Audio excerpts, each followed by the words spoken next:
Hi guys, my name is Wouter, and today we're going to talk about numbers and math. Math in Python is actually pretty intuitive. You can very easily calculate very big numbers and calculations. So without further ado, let's just jump into this. The first thing we're going to talk about are operators. Operators let you execute operations on numbers. Let me give you a few examples of operators. Addition and subtraction are operators. Multiplication and division too. Even exponentiation is an operator. Let me just very quickly show you how these 5 basic operators look like in Python. So I jumped into the editor here, and we're just going to create a new file, Python file, and we're just going to name it, what are we going to name it? I'm going to call it math.py. Okay, so a new file creates, and we're going to delete the first line again. So I'm just gonna show you how these operators look like in Python. So the addition operator is just marked with a plus sign. The subtraction operator is marked with a dash or a minus sign. The multiplication operator is marked with a star, that's shift 8. The division operator is marked with a /, that's shift question mark. And the exponentiation operator is marked with dual stars, so dual shift 8s. So before we get into any calculating, we have to talk about the information the operators actually operate on, which are integers or floats. You might have heard of the word integer, but you may never have heard of the word float. It means floating point number, basically a number with a decimal place. So now that we have gotten this out of the way, let's do some real calculating. I'm just going to create 4 different calculations before we'll get into some other mathematical functions Python has to offer. Let's see, well, the first calculation we're going to do is 1 plus 1. That's the very basic arithmetic. The second operation might be 2 times 6 plus 3. The next operation is 5 divided by 17, and the fourth operation is 2 to the power of 7. And because we just want to see the answers of these calculations on the screen, we're going to pass them to the print statement we talked about in the previous video. To do that, just add print to the beginning of the line. So let me just do that. We're going to add print to every line.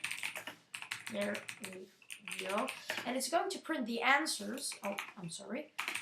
And it's going to print the answers and not just the literal sums to the screen, because we haven't put quotation marks around them.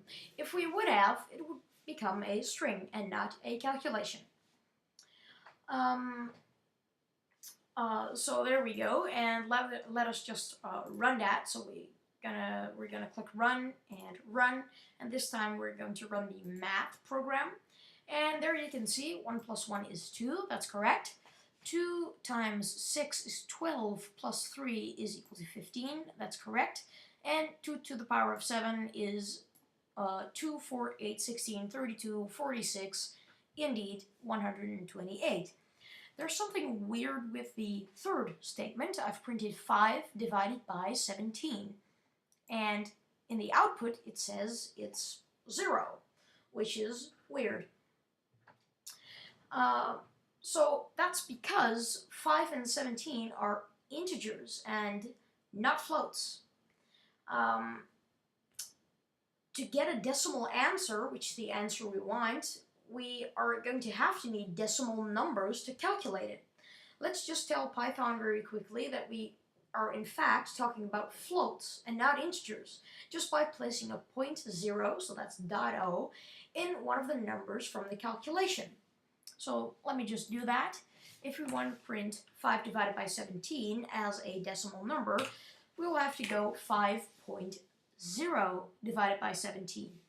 Let us just very quickly run that, and now we can see that the other answers are just the same as last time, only the third one now outputs a very beautiful decimal number. Okay, so that's enough about floats and integers. Let's move on to the next point, which is type conversion. Type conversion sure looks like a hard word, and we don't like hard words, so I'll just explain what it means. It means that when you have a string, for example, and you want to change the type of information in that string to an integer so you can do calculations with it, in Python, this is really easy. You can just convert a string to an integer and the other way around without any trouble whatsoever. Now, this only works if the characters in the string are only numbers. So the string must contain no letters or other characters in order for it to change types and become an integer. Let me just give you a quick example. So we're going to add some code. We're going to say print, because we want to print it to the screen, and we can do that preemptively. We are going to print, and that's 3 plus 4. So now I'm adding two strings together. Let's just see what we get. We run, and it says 3 plus 4 is equal to 34. And that's, of course, not right. We want to have 7. So what if you have two strings and you want to add the values of the strings together and not just add the literal strings together? You go int, and then within braces, you are going to put the string. And so what it does is it takes 3, which is a string, but all of the characters in that string are numbers. So Python can make an integer of the string. So what it does from quotation mark 3 quotation mark, it just converts it to just 3. And it does the same for 4 here. So what you'll get now is 7. It makes an integer from a string. And you can also do that the other way around. You can say, okay, print the str, the string of 3, plus the str, the string of 4. And this converts it from 3 to quotation mark 3 quotation mark, which is a string. So what we should get is 7 and 34. Now, you don't only have to do this with strings and integers, you can also bring floats in the mix. Okay, so first let us just very quickly convert an integer to a float. So you can say here, to get the right decimal answer to our calculation here, we would have to add 0.0 to make it into a float. So what we also can do is we're just going to say, well, float, float, and then 5, which is still an integer. So from 5, this float changes it to 5.0 divided by 17. And if we run now, we'll not stumble into the same problems we get when we only divide integers by each other. So that's nice. You can also do it this way. You can also just make a string of a float. So let's say we want to make a string of this entire calculation, and we are just gonna add